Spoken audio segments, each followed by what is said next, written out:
Hi, Ron Craig here again, sharing with you the way it really is from the Bible. And I want to talk about, in this lesson, some things that Paul said in his letter to the Roman Christians. And it's most likely that as we go through Romans, you will hear some things from the Scriptures that you have not heard in church. And very possibly you may hear some things in Paul's letter that you've heard the opposite of from preachers in church meetings. I'm going to point those out. So you may have some family or friends who are also interested in some of these things and need to know them, and you'll want to share them with them. And if you have not subscribed to this channel, I hope that you do so. Starting in Romans in chapter 1, very informative chapter in Paul's book to the Romans, verse 16, Paul said, I am not ashamed of the gospel of Christ, for it is the power of God to salvation.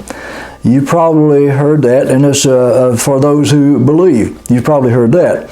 But then he goes on to say, therein is the righteousness of God revealed.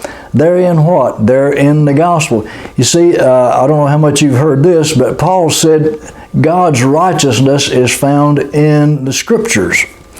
And then he said, the wrath of God, he goes right into that part, the wrath of God is revealed from heaven against all ungodliness and unrighteousness of those who hold the truth in unrighteousness. Yes, there are people, even some preachers, who are holding the truth in unrighteousness.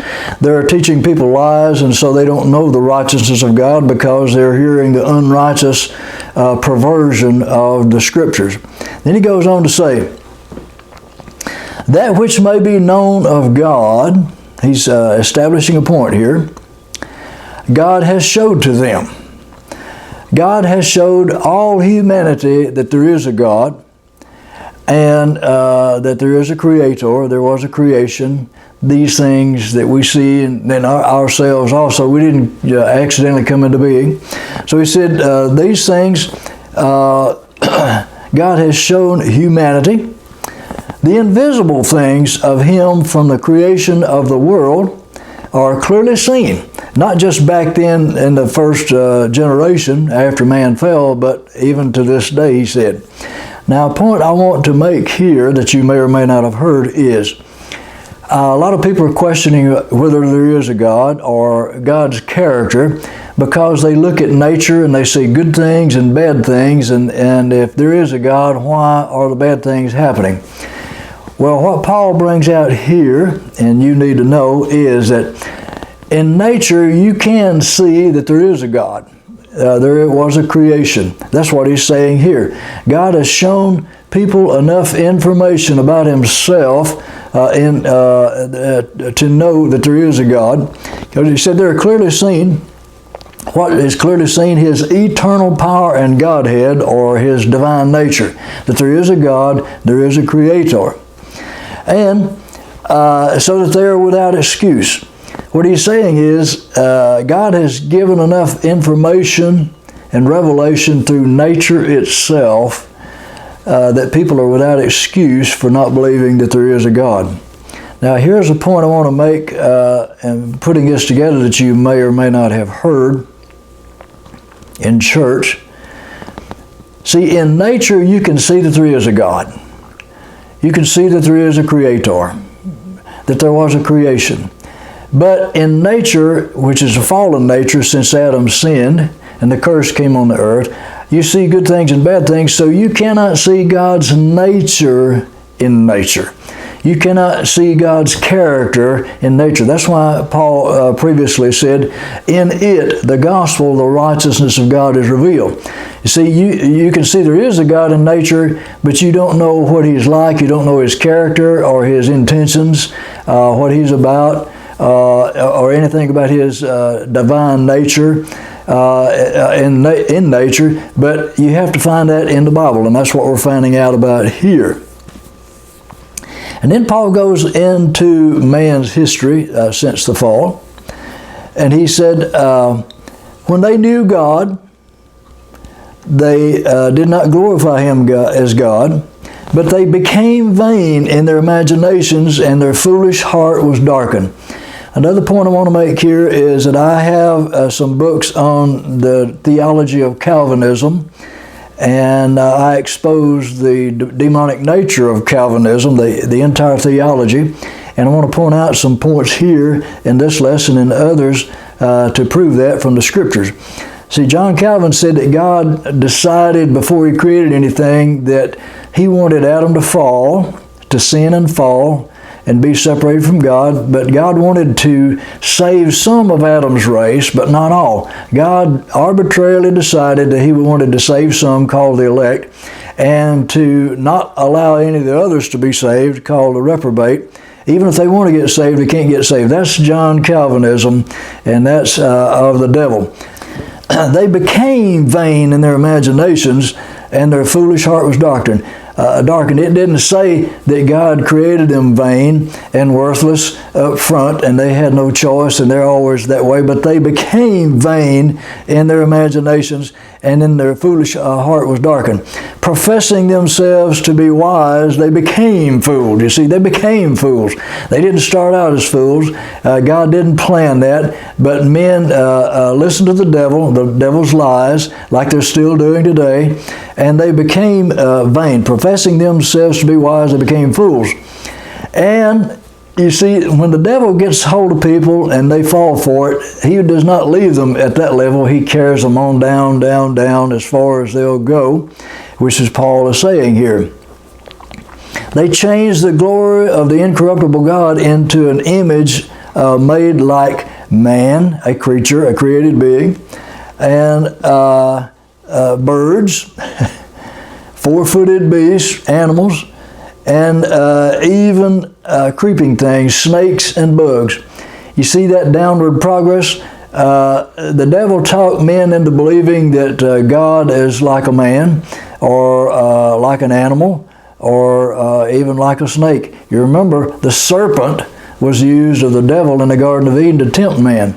So the devil wants to get man's status down as low as he can, and he wants to get God's status down as low as he can, and that's what his lies are all about. And the Bible exposes the devil's lies, religious lies that many Christians have been taught. And so God is raising up people in these last days around the world, and I believe that we're one in this church, in this fellowship, a Living Way Fellowship, that we are learning the Word of God and exposing the devil's lies even in church. And I believe that many people will get set free because of these lessons. Moving on, Paul said, and here's the first time that God said He gave them up. 3 times in chapter 1 of Romans, Paul said He gave them up. It didn't say that God created them that way to start with, and they didn't have any choice, but they did certain things, and God gave them up. And it's a downward progression. First one, God gave them up. Because of all the things we've already said, they changed the glory of God into a created thing. God created things, but the devil made men believe that God was part of nature and not God, not the Creator. So they changed the glory of the incorruptible God down to animal-like and even snakes and bugs. And then for that reason, God gave them up to uncleanness, the lust of their own heart, to dishonor their own bodies between themselves. See, sin is in the heart or the spirit of man, but it affects the whole man.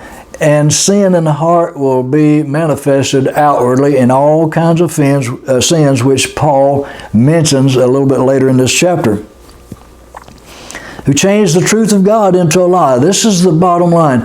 Started in the Garden of Eden with man. It started in heaven with Lucifer and lying to a bunch of angels to get them to rebel with him against God. But then after Lucifer's fall, who became the devil, then he came to the Garden of Eden and tempted man to do the same thing the devil did, rebel against God. And so, when man fell, he started doing all kinds of ugly things that are not like God created man to be. See, this is what sin is. Sin is missing the mark. Sin means that God created creation to function a certain way, and sin is distorting God's purpose for creation and causing it to do things that God didn't intend it to do, and the result is judgment and a punishment for that. As throughout the Bible you'll see that. So sin in the heart manifested in the flesh. So God gave them up to the lust of their own hearts, to dishonor their own bodies between themselves, who changed the truth of God into a lie and worshiped and served the creature more than the Creator. Again, that's one of the devil's plans, is to get God's creation to worship itself. See, Satan is a creature. He was Lucifer, the fallen angel. He's a creature, and he wanted to be worshipped. He still wants to be worshipped. He asked Jesus to fall down and worship him, and Jesus refused, of course. So the devil tempts people to worship the creature, the creation, more than a creator. That's the big part of the devil's plan. Therefore, number two, where God gave them up for this cause, not because God created man that way to start with and wanted some of them to be evil and sinful, is for this cause, what I've just been reading here, what Paul has just said. For this cause, God gave them up unto vile affections, for even their women did change the natural use into that which is against nature. That's talking about the sexual intimacy between a man and a woman, which God created in Garden of Eden before man sinned. He made the woman from the part of a man, made a whole human being, brought her to the man, and joined them together in marriage. And Jesus said, let not man put asunder what God has joined together. And that's what he's saying here. But the original purpose of God in marriage was procreation. There's an intimacy in marriage, there's an enjoyment there, but also it produces children, and Satan is out to pervert that. So he said, for this cause, God gave them up to vile affections, and the women changed their natural sexual use with a man, a husband and wife, into that which is against nature, the way God created it to start with. And then likewise, also the men, leaving the natural use of the woman sexually, burned in their lust one toward another, men with men working that which is unseemly or improper. In other words, God didn't create it to be that way. God created man to function a certain way, and that's the way He wants us to function. And sin is a perversion of God's purpose for creation. And even as they did not like to retain God in their knowledge, God gave them over again to a reprobate mind. So this is the third time Paul said God gave man up. God gave man over. In other words, if that's what you want to do, I'm going to let you do it, because God gave us a free will. He will not violate our free will. If we're determined to sin, He's going to let us sin. He doesn't like it, but He will not violate our will. And so God gave them up. And if you'll read the next several verses, 29 through 30, I believe, 29 and 30, a long list of sins: unrighteousness, fornication, wickedness, covetousness, maliciousness, full of envy, murder, debate, deceit, malignity, whisperers, backbiters, haters of God, despiteful, proud, boasters, inventors of evil things, disobedient to parents, without understanding, covenant breakers, without natural affection, implacable, or you can't reason with them, and unmerciful. And here's how I want to cap this one off. These people who got down to this level through listening to the devil, who knowing the judgment of God, that they which commit such things are worthy of death, not only do the same, but have pleasure in them that do them. This is a perfect description of modern society. People are celebrating all kind of perversions, all kind of distortions, all kind of things different from the way God created it to be. And I wanted to point out this one other scripture from Luke 16:15, where Jesus said, "That which is highly esteemed among men is an abomination to God."